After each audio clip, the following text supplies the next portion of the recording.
ఇప్పుడు ముందుగా కేటీఆర్ గారికి అసలుకు మెదడు లేదని చెప్పి నేను చెప్తున్నా ప్రజలారా. ఎందుకంటే వాస్తవానికి తెలివునోడు ఎప్పుడు అట్లా మాట్లాడాడు.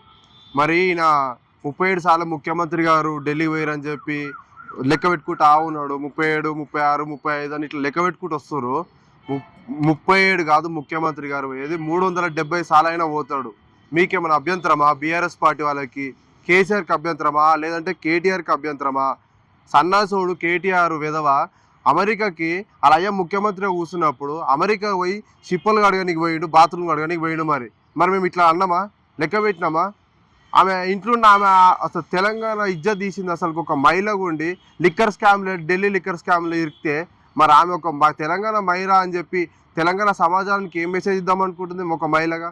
అంటే ముఖ్యమంత్రి గారు ఢిల్లీకి పోతేనే అంతా వీళ్ళకి ఇబ్బందులు అవుతున్నాయి. అసలుకు ఏం ఇబ్బందులు అవుతున్నాయో వాళ్ళు చెప్పాలని నేను అడుగుతున్నా. మరి అసలుకు మస్తుగా పోతాడు, పార్టీ కోసం పోతాడు, ఏఐసిసిని కలవడానికి పోతాడు, తెలంగాణ అభివృద్ధి కోసం పోతుండు. ఆయన డబ్బులు వెనకేసుకోవడానికి పోతలేడు.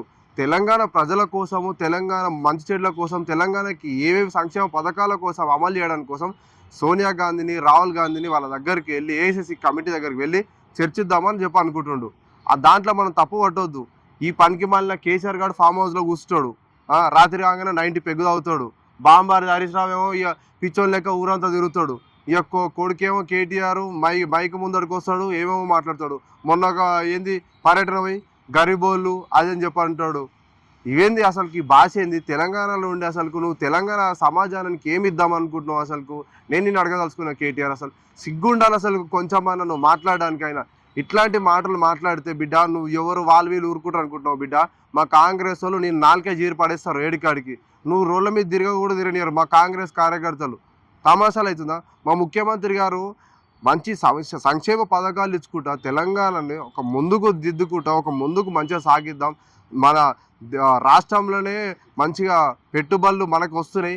దాన్ని మీరు సపోర్ట్ చేయాల్సింది పోయి ఎప్పుడు చూడు కించపరిచే విధంగా ముఖ్యమంత్రి గారిని కానీ పార్టీని కానీ కించపరిచి ఎక్కిరించినట్టు ఇవన్నీ ఎందుకు? మేమేమైనా అన్నామా? మీరు నువ్వే ఇదే అప్పుడు ఆ ఫారెన్ కంట్రీస్కి పోయి పెట్టుబడులకు తెచ్చినప్పుడు మేము ఏమైనా ఎక్కిరించినామా? మేమేమి ఎక్కిరియలేం కదా. విదేశీ పర్యటన అయినప్పుడు కూడా మొన్న కూడా మమ్మల్ని ఎక్కిరిస్తున్నాం మా ముఖ్యమంత్రి గారు. నీకన్నా ఎక్కువనే తెచ్చిండు, నీకన్నా ఎక్కువనే తెచ్చిండు పెట్టుబడులకి. అయితే అన్ని అమలు అవుతూనే ఉన్నాయి, అన్నీ అవుతూనే ఉన్నాయి. కాంగ్రెస్ ఇది ప్రజాపాలన, ప్రజల కోసం ఆలోచించేది కాబట్టి ఇది ప్రజాపాలన.